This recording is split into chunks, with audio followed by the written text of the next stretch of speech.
जानवर की खाल के पन्ने पर 9 लाल बिंदुओं को घूरते हुए राघव गहरे चिंतन में डूब गया।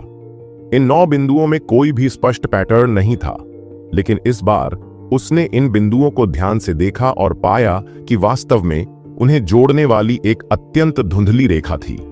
ये 9 एक्यूपंक्चर बिंदु हो सकते हैं। राघव को इस निष्कर्ष तक पहुंचने में कुछ समय लगा। उसके मन में अनगिनत मध्याह्न रेखाओं का नक्शा था और जैसे ही वह इन रेखाओं को समझने लगा, उसे यह साफ साफ महसूस हुआ कि यह वही था जो उसने खोजा था। अन्य लोग इस बारे में सोचते रह जाते, लेकिन राघव ने इसे अपनी नजर से देखा था। रुद्रपुर में प्रवेश करो, वीरपुर में विलय करो, शिवपुर में प्रवेश करो, नंदीनगर में सम्मिलित हो। राघव ने चुपचाप इन 9 बिंदुओं के नाम फुसफुसाए और उनके मध्याह्न मार्ग पर आगे बढ़ा। रुककर उसने कहा, यह मुट्ठी या हथेली की तकनीक नहीं है, यह एक शक्तिशाली हथियार युद्ध कौशल है। क्या अद्भुत तकनीक है।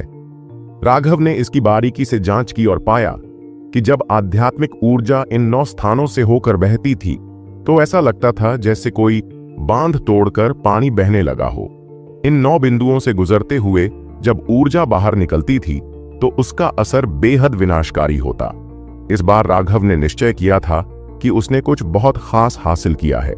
हालांकि वह अभी तक यह नहीं जानता था कि यह किस श्रेणी का था, लेकिन यह निश्चित रूप से सामान्य नहीं था।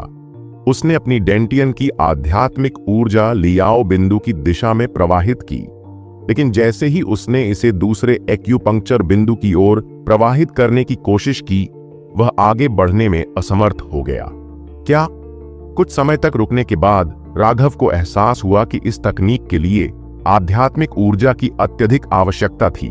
बिना पर्याप्त ऊर्जा के इसका उपयोग करना असंभव था।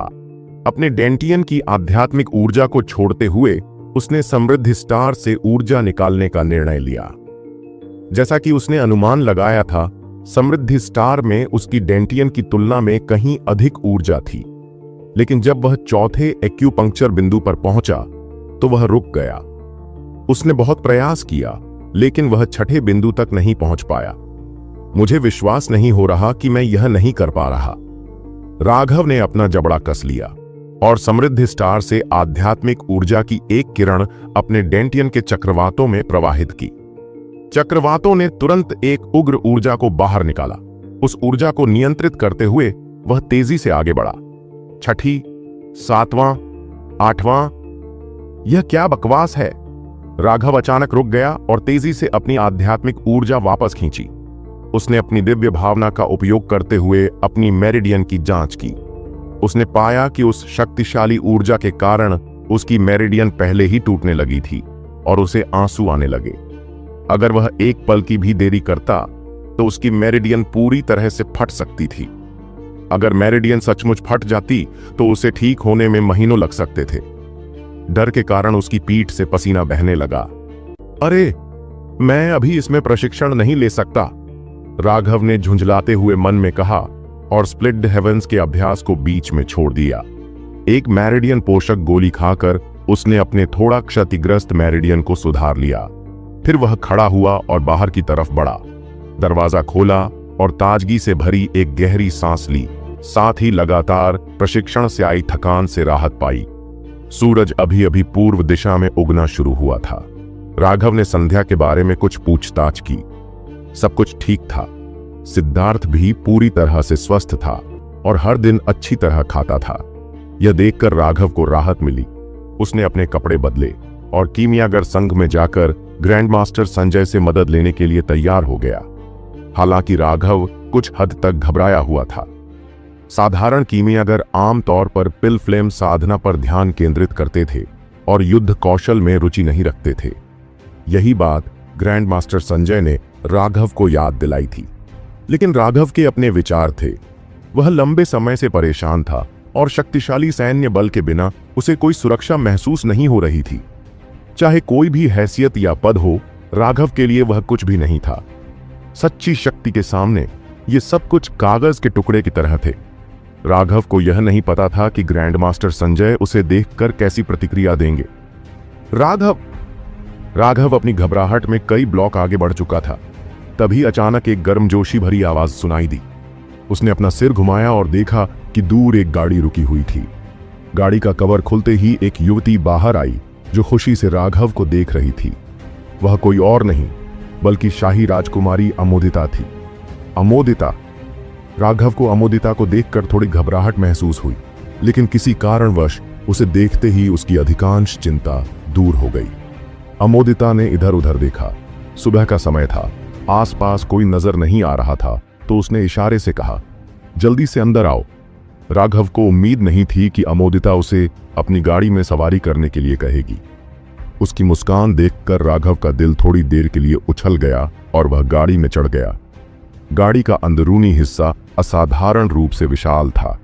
बिस्तर के अलावा वहां एक चाय की मेज भी रखी हुई थी जिस पर कंबल बिछाए गए थे। तुमसे यहां मिलकर कितना अच्छा लगा। क्या तुम मेरे साथ सनसेट माउंटेन पर चलोगी? अमोदिता की आंखों में एक खास चमक थी जो उसकी पहले की सख्त और चालाक व्यक्तित्व से बिल्कुल विपरीत थी जब उसने पहली बार राघव को पकड़ा था। इतनी खूबसूरत महिला ने मुझे आमंत्रित किया है। मुझे लगता है कि अगर मैंने मना कर दिया तो मुझे स्वर्ग से कोई बिजली गिरने वाली होगी, राघव हंसी में बोला। अमोदिता का चेहरा थोड़ा लाल हो गया। महल में उसे कई नियमों और प्रतिबंधों का पालन करना पड़ता था, लेकिन राघव की बेफिक्र और बेबाक बातें उसे बहुत पसंद आईं। गाड़ी धीरे धीरे शहर से बाहर निकलकर सनसेट माउंटेन की ओर बढ़ने लगी। अमोदिता, तुम सनसेट माउंटेन क्यों जा रही हो? राघव ने पूछा। मैं बस इधर उधर घूमना चाहती हूं, अमोदिता ने थोड़ा संकोच करते हुए कहा, और उसका चेहरा अचानक बहुत लाल हो गया, जिससे राघव थोड़ी देर के लिए भ्रमित हो गया। क्या तुम किसी जरूरी काम से नहीं जा रही हो? राघव ने पूछा। नहीं, कुछ भी खास नहीं, अमोदिता ने मुस्कुराकर कहा। मैं तो बस वक्त बिताने आई हूं। अच्छा, तुम्हारा छोटा भाई ठीक है? राघव ने पूछा। पिछली बार जो कुछ हुआ उसके लिए मैं वाकई शर्मिंदा हूं। वह ठीक है, अमोदिता हंसी में बोली। उसे थोड़ा डराना तो अच्छा है, इससे उसका व्यवहार सुधरेगा। कुछ ही देर में वे सनसेट माउंटेन की तलहटी तक पहुंच गए। अमोदिता गाड़ी से उतरी और अपने अंगरक्षक को गाड़ी वापस ले जाने का आदेश दिया। मेरे साथ चलो, मुझे यहां का नजारा बहुत अच्छा लगता है, अमोदिता ने एक छोटे रास्ते की ओर इशारा करते हुए कहा। जब मैं छोटी थी तो अक्सर इस पहाड़ पर चढ़ने के लिए आती थी, लेकिन अब जब से मेरे पिता अकेले हो गए हैं मुझे ऐसे मौके कम ही मिलते हैं। जब उसने यह कहा तो उसके चेहरे पर एक अकेलेपन का भाव झलक गया, जिसे देख राघव खुद को आहें भरने से नहीं रोक सका। कहीं न कहीं हर इंसान को कुछ और पाने की चाहत होती है, चाहे वह किसी भी परिस्थिति में पैदा हुआ हो। राघव, क्या बात है? अमोदिता ने देखा कि वह थोड़ा मूडी लग रहा था। अमोदिता की चिंता ने राघव का दिल छू लिया। उसे यह समझ में नहीं आ रहा था कि ऐसा क्यों महसूस हो रहा था, लेकिन फिर भी उसे अमोदिता से मिलने के बाद एक अजीब सी भावनाएं महसूस हो रही थीं। शायद यह इसीलिए था क्योंकि वह यह नहीं जानता था कि वह दुश्मन है या नहीं। हाल ही में मुझे थोड़ी परेशानी का सामना करना पड़ा, राघव ने कहा। मैं उच्च श्रेणी का युद्ध कौशल सीखने की उम्मीद कर रहा था। अगर तुम युद्ध कौशल सीखना चाहते हो तो बस मेरे पास आओ, मैं तुम्हें ट्यूशन फीस नहीं लूंगी, अमोदिता ने हंसते हुए कहा। उसकी आंखें चमक उठी। मैं पहले से ही 30 तरह के युद्ध कौशल में माहिर हूं।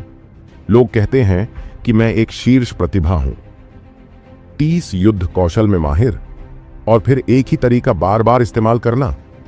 राघव थोड़ा संदेह में था। क्या अब तुम मुझ पर शक कर रहे हो? अमोदिता ने हंसी में गुस्से का हल्का संकेत दिखाया। नहीं, मैं तुम पर शक नहीं कर रहा, बस इस पर विश्वास नहीं कर पा रहा, राघव ने मजाक में कहा। तुम बदमाश हो, अमोदिता ने एक प्यारी सी चीख के साथ राघव की ओर एक हथेली भेजी। अमोदिता की हथेली राघव के पेट पर आ गिरी। हालांकि उसने कोई आध्यात्मिक ऊर्जा का इस्तेमाल नहीं किया था, लेकिन इसका प्रभाव कम नहीं था। जब यह उसके शरीर पर लगी तो एक जोरदार धमाका हुआ। तुम क्यों नहीं बच पाए? अमोदिता ने आश्चर्यचकित होकर पूछा। अगर मैं चकमा देता तो तुम मुझे मार नहीं पाती, यह उबाऊ होता, राघव हंसते हुए बोला। राघव? अमोदिता की सीधी सादी मुस्कान ने राघव को एक अजीब सा गर्मजोशी का एहसास कराया। धीरे से उसने अपना सिर राघव की छाती पर रख दिया। राघव का शरीर एकदम सख्त हो गया जैसे किसी ने उसे लकड़ी का टुकड़ा बना दिया हो। वह 1 इंच भी हिलने की हिम्मत नहीं कर पा रहा था।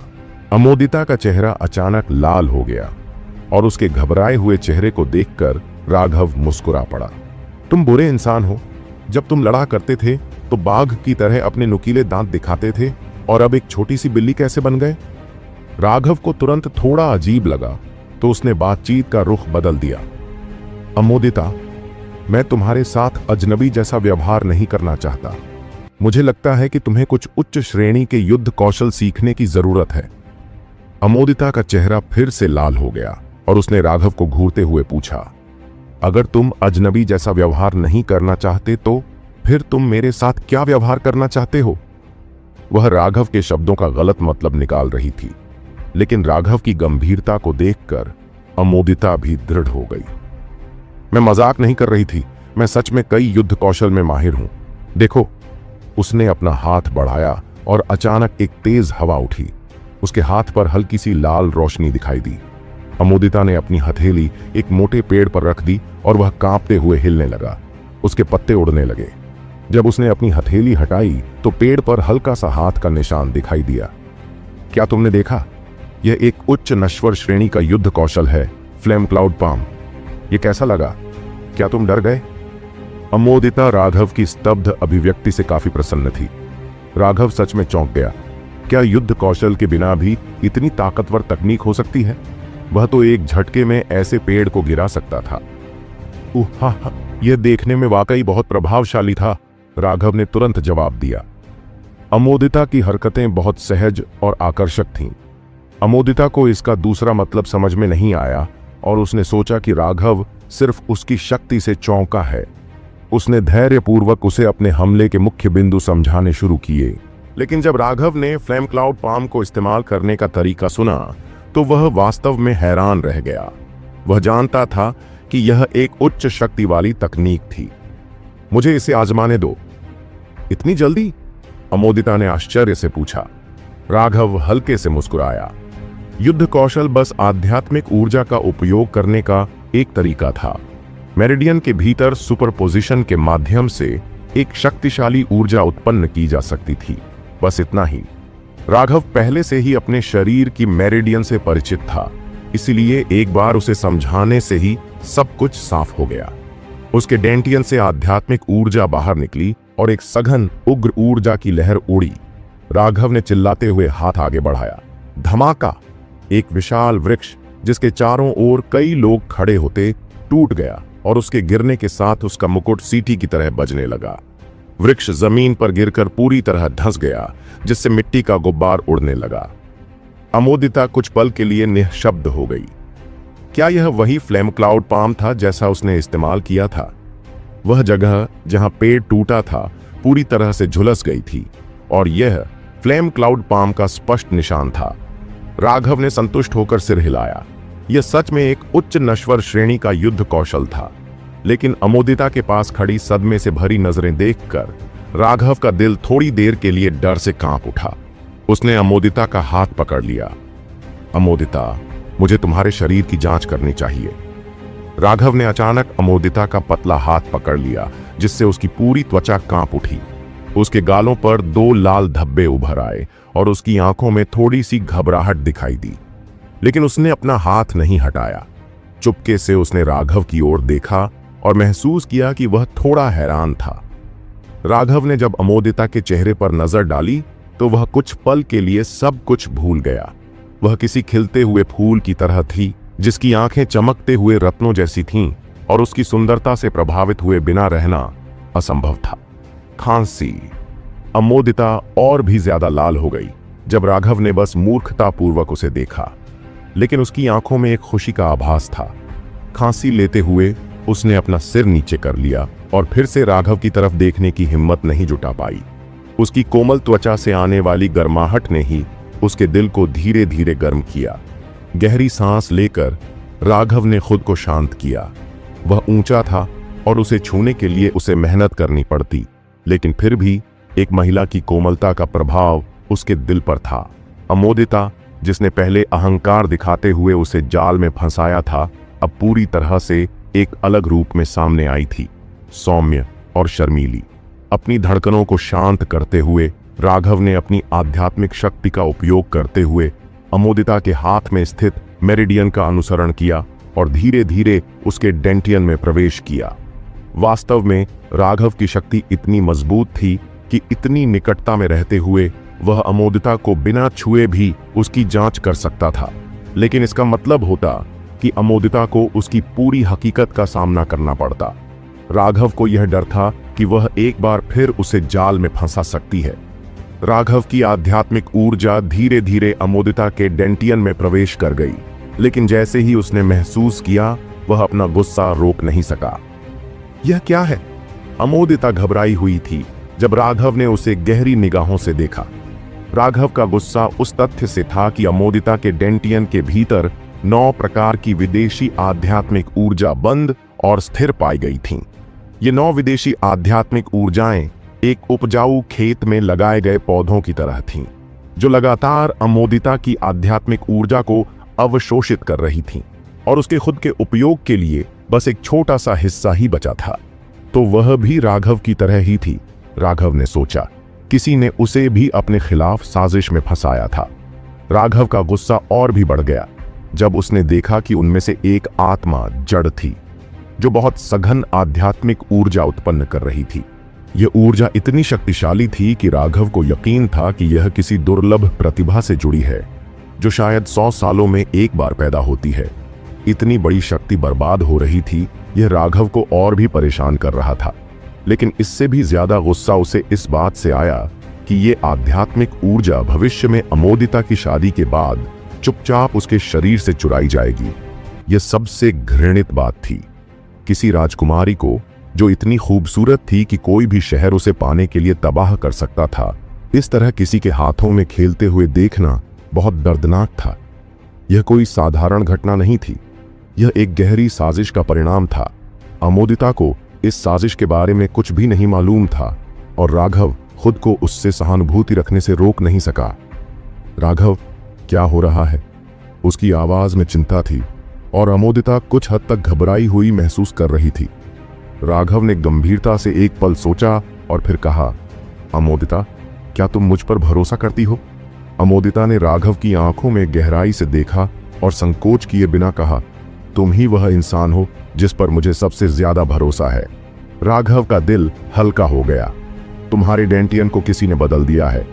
लेकिन राघव को हैरानी हुई कि अमोदिता की प्रतिक्रिया उतनी सकारात्मक नहीं थी। उसकी आंखों में उदासी और लाचारी का मिश्रण था। दूर पहाड़ियों की ओर देखते हुए उसके जेड़ रंग के हाथों ने धीरे से अपने उड़ते बालों को पीछे किया। वह धीमे स्वर में बोली, अगर तुम यह रहस्य खुलकर सामने लाओगे तो तुम मेरे परिवार के लोगों के साथ मुसीबत में फंस सकते हो। क्या तुम्हें डर नहीं लगता? क्या तुम्हें पहले से पता था?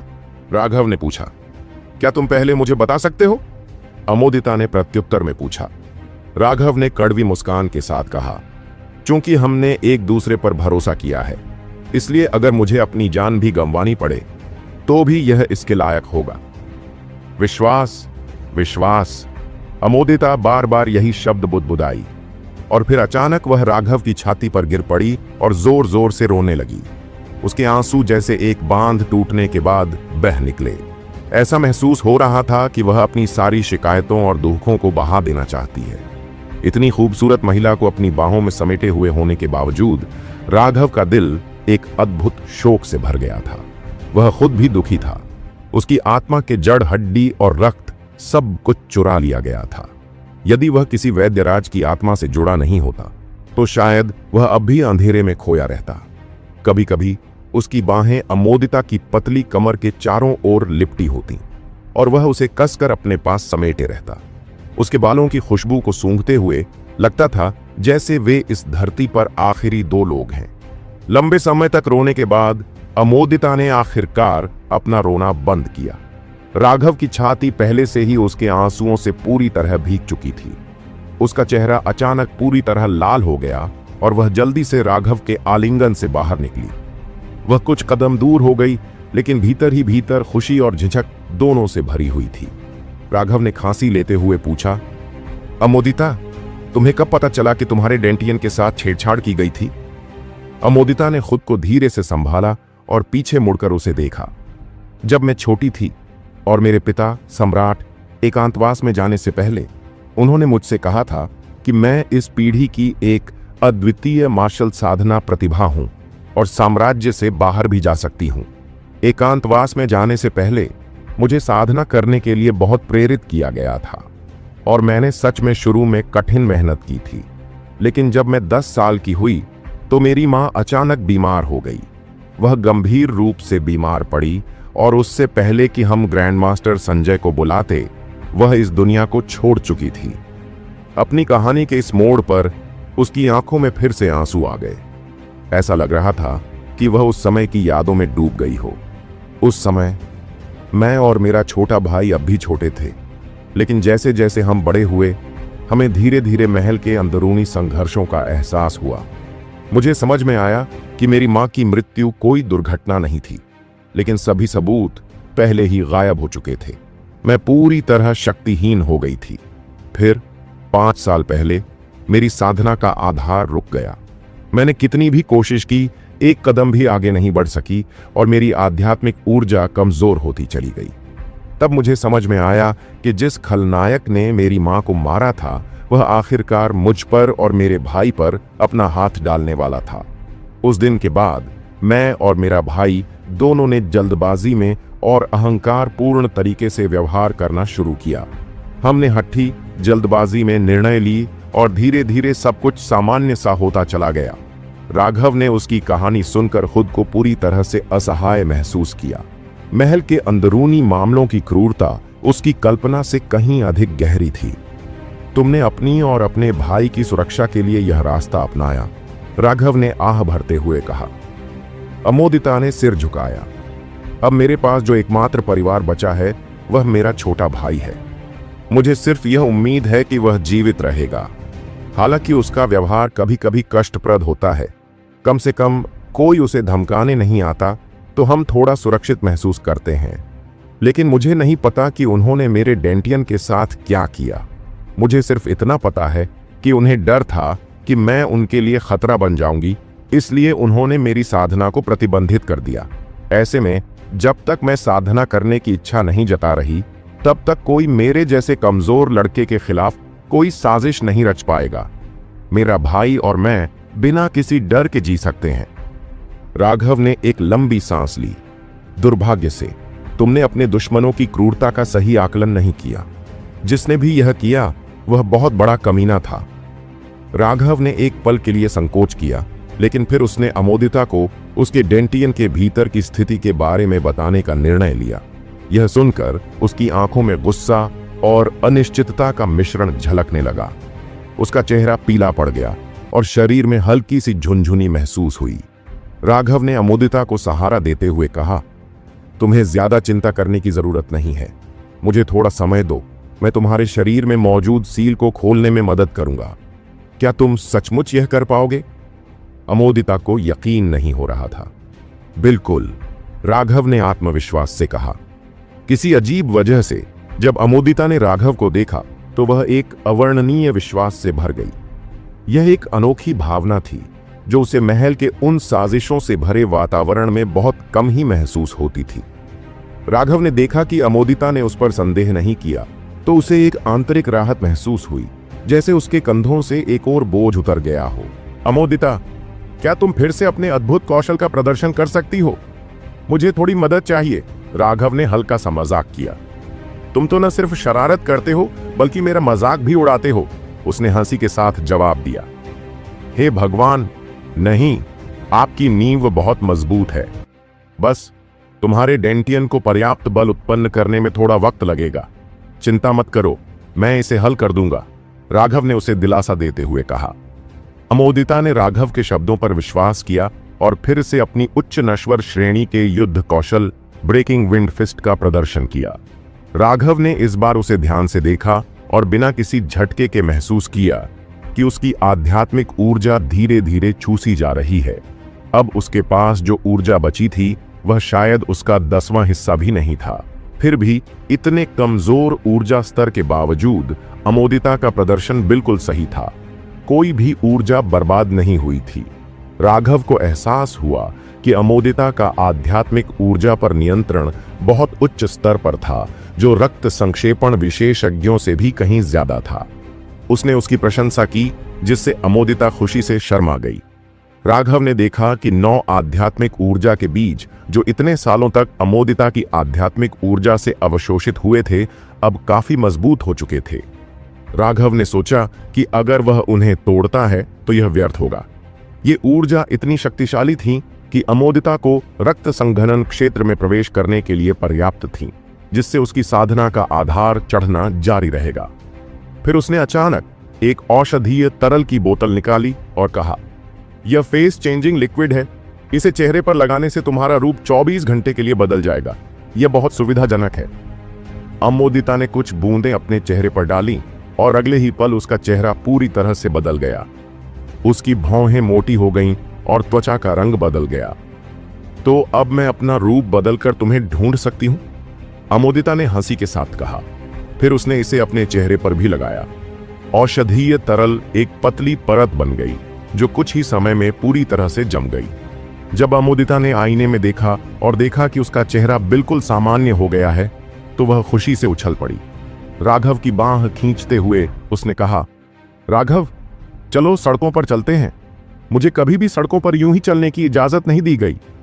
राजकुमारियों में वह उन कुछ असामान्य व्यक्तियों में से एक थी जो कभी भी बाहर नहीं जा पाती थीं और न ही अपनी मर्जी से काम कर पाती थीं। इसलिए वह इस अवसर को छोड़ नहीं सकती थी। अमोदिता ने उत्साह से उसका हाथ पकड़ा। उसके इस आनंदित व्यवहार को देखकर राघव को कोई फर्क नहीं पड़ा। यह कहना गलत होगा। वह तुरंत उसके साथ बाहर जाने के लिए तैयार हो गया, लेकिन सहमति देने के बाद राघव को अचानक पछतावा हुआ। उसने यह नहीं सोचा था कि अमोदिता की सड़कों पर टहलने की चाहत इतनी मजबूत होगी। वह उसे राजधानी की हर छोटी बड़ी गली में खींचते हुए ले गई। वह सब कुछ देखना चाहती थी और लगातार सवाल पूछ रही थी। राघव को उसकी खुशबू को महसूस करने और उसके हाथ में लिपटे उसके हाथ की गर्माहट का आनंद लेते हुए अच्छा महसूस हो रहा था, लेकिन अचानक वह रुक गया। उसने अमोदिता को एक छोटे विक्रेता के पास खींच लिया। राघव ने विक्रेता से उसके सामान के बारे में झूठी बातचीत शुरू की, जबकि उसकी नजर दूर खड़े कई लोगों पर थी। आर्यवीर? उसने पूछा, जैसा कि उसने देखा था। उस समूह में लगभग 7 या 8 लोग थे और राघव स्पष्ट रूप से देख सकता था कि आर्य द्वीप के राजकुमार आर्यवीर उनमें से एक थे। लेकिन जिस चीज ने राघव को सबसे ज्यादा चौंकाया, वह उसके बगल में खड़ा एक जाना पहचाना चेहरा था। वह महिला बहुत दुबली पतली और गोरी थी, लेकिन उसके चेहरे पर हमेशा एक हल्का सा अहंकार झलकता था। यह वही पागल महिला थी जिससे राघव की मुलाकात कीमियागर संघ में हुई थी।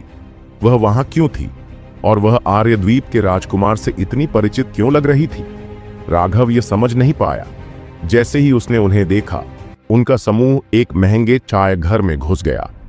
उन लोगों में से एक चौथा राजकुमार है। अमोदिता ने राघव को चेतावनी दी, क्योंकि उसने भी उन लोगों को देखा था। चौथा राजकुमार? उसे सबसे शांत राजकुमार माना जाता था। उसने कभी राजकुमारों के आंतरिक झगड़ों में भाग नहीं लिया, लेकिन फिर वह आर्य द्वीप के राजकुमार के साथ क्यों था? उसने अपना रूप भी बदल लिया है, लेकिन उसकी उंगली पर एक अंगूठी का निशान है जिसे वह छिपाना भूल गया। वह आमतौर पर एक बहुत ही विशिष्ट पैटर्न वाली ड्रैगन रिंग पहनता है, इसलिए मैं इसे आसानी से पहचान लेता हूं, अमोदिता ने कहा। एक राजकुमारी के रूप में उसे हर दिन अहंकारी व्यवहार करना पड़ता था, लेकिन वह प्रत्येक राजकुमार की रोजमर्रा की आदतों के प्रति भी बहुत सचेत थी। इस प्रकार वह आसानी से चौथे राजकुमार के छद्मवेश को पहचानने में सक्षम थी। राघव को लगा कि सिर में दर्द होने वाला है। चौथा राजकुमार भेष क्यों बदलेगा? वह चुपके से अंदर घुसना चाहता था और अपनी दिव्य इंद्रियों का इस्तेमाल करके चुपके से सबकी बातें सुनना चाहता था। हालांकि दरवाजे पर आर्य द्वीप के 1 दर्जन कुलीन सैनिक पहरा दे रहे थे। ऐसा करना बहुत मुश्किल होगा। यह दिन के बीच में था और अंदर घुसने की कोशिश करना मूल रूप से असंभव होगा। उसने यह विचार छोड़ दिया। अमोदिता, मैं वापस जाकर कुछ सामग्री तैयार करने जा रहा हूं, जो आपके दांतेन में विदेशी आध्यात्मिक ऊर्जाओं को समाप्त कर देगी, राघव ने कहा। अलग होने में अनिच्छुक होने के बावजूद उसने फिर भी आज्ञाकारी ढंग से अपना सिर हिलाया। राघव सीधे घर चला गया। जैसे ही वह गेट के पास से गुजरा, एक खुशी भरी चीख गूंजी, राघव! सिद्धार्थ अब एक छोटा विशालकाय व्यक्ति बन गया था और वह उत्साह से राघव की ओर देखने लगा। वर्तमान सिद्धार्थ बहुत अधिक जीवंत हो गया था और जिस बात से राघव को सबसे अधिक खुशी हुई वह यह थी कि वह अब पहले जितना दुबला पतला नहीं था। उसकी नंगी भुजाएं स्पष्ट रूप से बड़ी थीं और त्वचा के नीचे कुछ अस्पष्ट नसें देखी जा सकती थीं। हाँ, क्या तुम ठीक से खा रहे हो सिद्धार्थ? राघव ने उसकी मजबूत बांह थपथपाई। भाई राघव, मैं हर दिन पेट भरकर खाता हूं। मुझे लगता है कि मैं अब बहुत ताकतवर हो गया हूं। इसीलिए मैं भाई राघव के साथ रहना चाहता हूं ताकि मैं आपकी रक्षा कर सकूं। सिद्धार्थ ने आत्मविश्वास से अपनी छाती थपथपाई और गरजने वाले ड्रम जैसी आवाज निकाली। राघव ने सिर हिलाया और सिद्धार्थ को अपने कमरे में ले आया। फिर उसने अपनी दिव्य इंद्रिय का इस्तेमाल करके सिद्धार्थ के शरीर की जांच की। क्या इतने समय तक उन्हें पोषण देने और इतना अधिक भोजन देने के बावजूद सिद्धार्थ की 10% से भी कम कोशिकाएं सक्रिय थीं और जब उसने अपनी 4 मेरिडियन की जांच की तो उसने पाया कि वे थोड़ी फैल गई थीं। लेकिन सबसे चौंकाने वाली बात यह थी कि उसके डेंटियन के भीतर आध्यात्मिक ऊर्जा का एक निशान था। तुमने खेती करना सीखा? राघव ने पूछा। राघव, यह खेती क्या है? सिद्धार्थ ने बड़ी आंखों से पूछा। कोई बात नहीं। राघव को भी ऐसी बात समझाने की इच्छा नहीं हुई। अपनी जांच जारी रखते हुए उसने देखा कि सिद्धार्थ का डेंटियन मौत की तरह स्थिर था, लेकिन अभी भी दुनिया की आध्यात्मिक ऊर्जा का एक स्थिर प्रवाह था जो उसके डेंटियन में बह रहा था। यह कैसी असामान्य संरचना है! बिना साधना के भी यह स्वतः ही ऊर्जा को अवशोषित कर लेती है। राघव ने ठंडी हवा में सांस ली। ऐसा कुछ उसने पहले कभी नहीं देखा था। सिद्धार्थ के डेंटियन में आध्यात्मिक ऊर्जा की एक बड़ी मात्रा थी, जिसका मतलब था कि एक बार जब उसका शरीर पर्याप्त रूप से मजबूत हो जाता तो वह उपयोग करने के लिए स्वर्ग और पृथ्वी से आध्यात्मिक ऊर्जा को स्वचालित रूप से अवशोषित करने में सक्षम हो जाता। अगर दूसरे मार्शल आर्टिस्ट को इस बात का पता चल जाए तो वे निश्चित रूप से पागल हो जाएंगे। इसका मतलब यह था कि जब सिद्धार्थ सो रहा होता या खा रहा होता तब भी वह लगातार साधना करता रहता। सिद्धार्थ, मैं तुम्हें कुछ सरल साधना विधियां सिखाने जा रहा हूं और यह भी कि अपने डेंटियन की आध्यात्मिक ऊर्जा का उपयोग कैसे करें। सिद्धार्थ के डेंटियन की खासियत के कारण राघव ने उसे कोई भी युद्ध कौशल नहीं सिखाने का फैसला किया।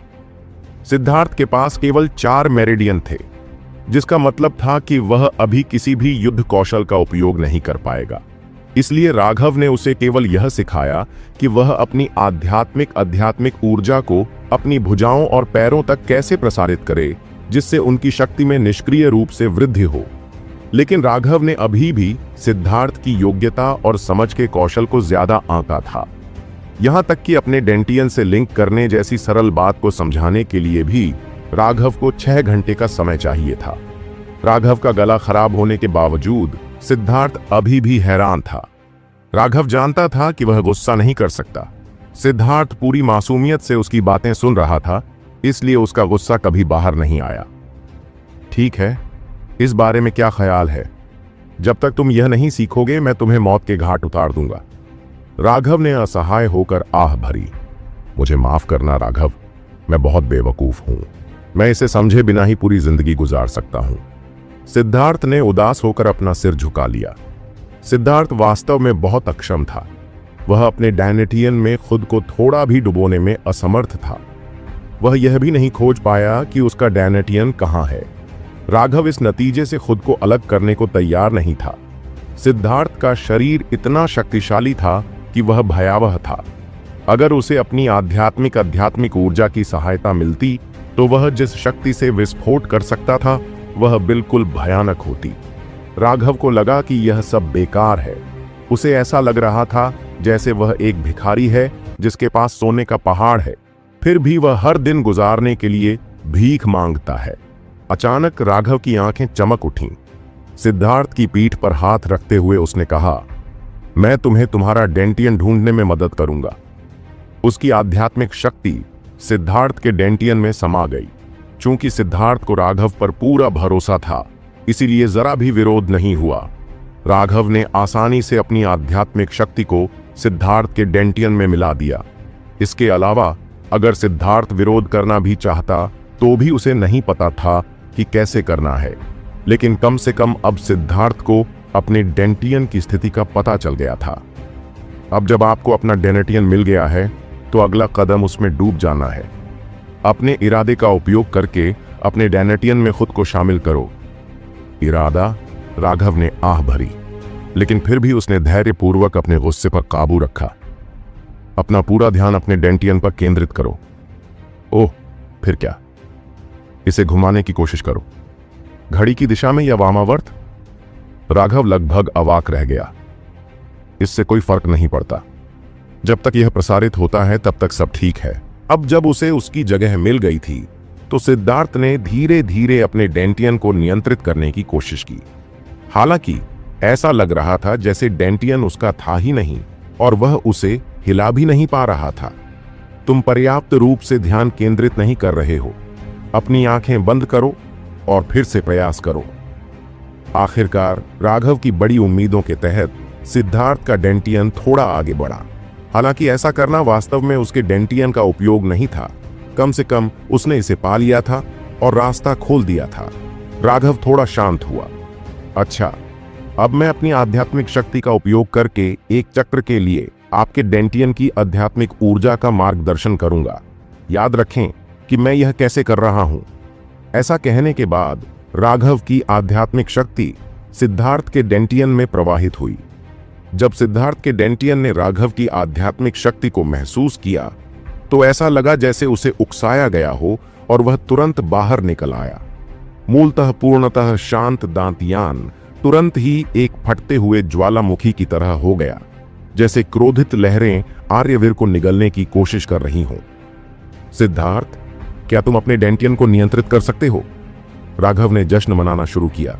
लेकिन नहीं, मुझे नहीं पता कि क्या हुआ। सिद्धार्थ अपने भीतर आध्यात्मिक ऊर्जा के उभार से पूरी तरह हैरान था। डरो मत, याद रखो मैं जो रास्ता अपना रहा हूं। राघव को यह नहीं लगा कि वह उसे उसके एक्यूपंक्चर पॉइंट की स्थिति बताए। वैसे भी वह उन्हें याद नहीं रख पाएगा, इसलिए उसने ऐसा नहीं किया। उसे यह याद दिलाना कि वे कहां थे काफी था। राघव ने अपनी आध्यात्मिक शक्ति का इस्तेमाल करके सिद्धार्थ के डेंटियन की आध्यात्मिक ऊर्जा को अपनी बाह में खींचा। राघव धीरे धीरे जाकर उसे प्रसारित करना चाहता था। वह कैसे अनुमान लगा सकता था कि जैसे ही सिद्धार्थ की आध्यात्मिक ऊर्जा उसकी बाह तक पहुंची, वह जंगली घोड़े की तरह हो गया और अब राघव द्वारा नियंत्रित होने से इनकार कर दिया। जंगली ऊर्जा बाहर निकल आई। सिद्धार्थ को लगा कि उसकी बाह में एक बहुत बड़ी शक्ति प्रवाहित हो रही है, इसलिए उसने सहज ही मुक्का मारा। पूरी छत हिलकर टुकड़ों में बिखर गई। धुआं और धूल बाहर निकली, जिससे ऊपर तारों वाला आर्यवीर दिखाई देने लगा। कितनी अदम्य ऊर्जा है! राघव बहुत घबरा गया। यह सब सिद्धार्थ की मुट्ठी से निकली हवा के कारण हुआ था, लेकिन यह पहले से ही बहुत भयावह था। अगर किसी को असली मुट्ठी से मारा जाता तो क्या वह चूर चूर नहीं हो जाता? सिद्धार्थ भी अपनी शक्ति से चकित था। उसने कभी नहीं सोचा था कि उसके पास इतनी ताकत होगी। राघव ने एक बार फिर सिद्धार्थ के डेंटियन की जांच की और पाया कि उसके अंदर की आध्यात्मिक ऊर्जा मूलतः समाप्त हो चुकी थी। सिद्धार्थ, वापस जाओ और आराम करो। याद रखो कि मैंने तुम्हें क्या सिखाया है और हर दिन अभ्यास करो। लापरवाही मत करना, राघव ने गंभीरता से आदेश दिया। सिद्धार्थ की समझ पहले से ही बहुत कमजोर थी। अगर वह आलसी भी होता तो कोई भी अमर देवता उसे नहीं सिखा पाता। चिंता मत करो राघव, मैं ऐसे प्रशिक्षण लूंगा जैसे मेरा जीवन इस पर निर्भर करता है। सिद्धार्थ अब उत्साह से भर गया था। सिद्धार्थ के चले जाने के बाद राघव अवाक होकर छतविहीन कमरे को देखने लगा। आखिर सिद्धार्थ के शरीर में कौन सा रहस्य छिपा था? उस मुक्का ने राघव को भी चौंका दिया था। अगर उस लंबी भौं वाले रक्त संघनन विशेषज्ञ को भी यह मुक्का लगता तो इसमें कोई संदेह नहीं था कि वह मर जाएगा। लेकिन अभी सिद्धार्थ की 90% कोशिकाएं अभी भी निष्क्रिय थीं। अगर वे सभी जाग जातीं तो राघव को भी बहुत डर लगता, लेकिन सिद्धार्थ के सरल और ईमानदार स्वभाव के बारे में सोचते हुए राघव ने अपना सिर हिला दिया। सिद्धार्थ उसका भाई था और वह जितना ताकतवर था उतना ही अच्छा था। चिंता करने की कोई जरूरत नहीं थी। कागज का एक टुकड़ा निकालकर उन्होंने औषधीय अवयवों के 48 नामों की सूची लिखी। स्टार फ्यूजिंग पिल, एक दूसरी श्रेणी की औषधीय गोली। अभी मेरे पास उच्च श्रेणी की दूसरी श्रेणी की औषधीय गोली को परिष्कृत करने का कोई तरीका नहीं है। ऐसा लगता है कि मैं केवल ग्रैंड मास्टर संजय के पास जा सकता हूं, लेकिन पहले मुझे सभी औषधीय सामग्री एकत्र करने की आवश्यकता है। राघव की यादों के अनुसार स्टार फ्यूजिंग गोली अमोदिता के शरीर के भीतर विदेशी आध्यात्मिक ऊर्जा को हल करने में सक्षम होनी चाहिए, लेकिन यह एक उच्च श्रेणी की गोली होनी चाहिए। वर्तमान राघव की गोली की लौ बहुत कमजोर थी। इस संबंध में उसके पास कितनी भी प्रतिभा क्यों न हो, उसके लिए ऐसी गोली की लौ के साथ एक उच्च श्रेणी की दूसरी श्रेणी की गोली को परिष्कृत करना असंभव था। अगले दिन राघव अपने घर से निकल गया। कीमियागर संघ के स्टोर रूम में पहुंचकर उसने अपनी सूची सौंप दी। राघव की उम्मीदों के बाहर जो बात थी वह यह थी कि सभी सामग्रियां यहां मिल सकती थीं, सिवाय एक मुख्य सामग्री स्टार फ्यूजिंग घास के। स्टार फ्यूजिंग ग्रास एक बेहद कीमती खजाना था। यह ऐसी चीज थी जिसका इस्तेमाल कई दूसरी श्रेणी की गोलियों को परिष्कृत करने के लिए किया जा सकता था, और वास्तव में ज्यादातर दूसरी श्रेणी की गोलियों को उनके गोली के फॉर्मूले में इसकी जरूरत होती थी, जिससे इसकी हमेशा कमी रहती थी। राघव ने सिर हिलाया। केवल एक घटक की कमी से ही राघव की अपेक्षा से बेहतर परिणाम प्राप्त हुआ। अपनी सामग्री एकत्र करके कीमियागर संघ से बाहर निकलते समय राघव ने अचानक एक आकृति देखी। उसके मुंह पर एक हल्की क्रूर मुस्कान उभरी। उसके सामने वह व्यक्ति था जिसे राघव ने लगभग बुरी तरह पीटा था। विकास, मार्शल आर्टिस्ट में वास्तव में दृढ़ जीवन शक्ति होती है। पिछली बार उसे बहुत बुरी तरह पीटा गया था, लेकिन अब वह बिल्कुल ठीक लग रहा था। झोऊ परिवार वाकई अपने बेटे पर पैसे खर्च करने को तैयार था। उसके शरीर की लगभग हर हड्डी टूट चुकी थी। बहुत सारे सोने के सिक्के खर्च करने के बाद ही उसे नर्क के द्वार से बाहर निकाला जा सका, लेकिन गुप्ता परिवार के वित्तीय संसाधनों के बावजूद उसके घाव अभी भी बहुत गंभीर थे। वह आज गिल्ड में शक्तिशाली रिकवरी गोलियां मांगने आया था। अभी भी वह बहुत कमजोर था। जब से उसे पीटा गया था, किसी कारण से उसे हमेशा आधी रात को भ्रम होने लगता था। अनगिनत राक्षस उसे परेशान करते थे और अब वह बत्ती बुझाकर सोने की हिम्मत भी नहीं कर पाता था। और इसके अलावा हर सुबह उसे अपनी आत्मा में ऐसा दर्द महसूस होता था जैसे सुइयां उसे चुभ रही हों। उसे इतनी बुरी तरह से दर्द होता था कि वह केवल जमीन पर लौट सकता था। लेकिन गिल्ड के कीमियागरों को कई बार जांच करने के बावजूद भी इस पीड़ा का कोई कारण नहीं मिला। वे केवल यह निष्कर्ष निकाल पाए कि यह उसके भीतर आध्यात्मिक ऊर्जा की कमी के कारण था, इसलिए उन्हें पहले उसके शरीर को बहाल करना पड़ा। लेकिन आधे महीने बीत जाने के बाद भी उसमें जरा भी सुधार नहीं हुआ। लक्षण वास्तव में बदतर हो गए, और अगर वह सो भी न पाता तो भी उसे अनगिनत राक्षस अपनी जान की मांग करते दिखाई देते। और सुबह के समय उसकी आत्मा में दर्द की बात करें तो अब यह सुई नहीं थी, बल्कि एक धधकती हुई लौ थी जो उसे भून रही थी, जिससे उसे इतना दर्द हो रहा था कि वह चाहता था कि वह मर जाए। वर्तमान विकास बेहद दुबला पतला हो गया था और उसका रंग पीला पड़ रहा था, जो उसके पुराने आत्मविश्वासी और सहज स्वभाव से बहुत अलग था। विकास, काफी समय हो गया है। हाल ही में आप कैसे रहे हैं? राघव मुस्कुराया, जैसे कि वह उसे आशीर्वाद दे रहा हो, और अभिवादन में अपने हाथों को मोड़ लिया।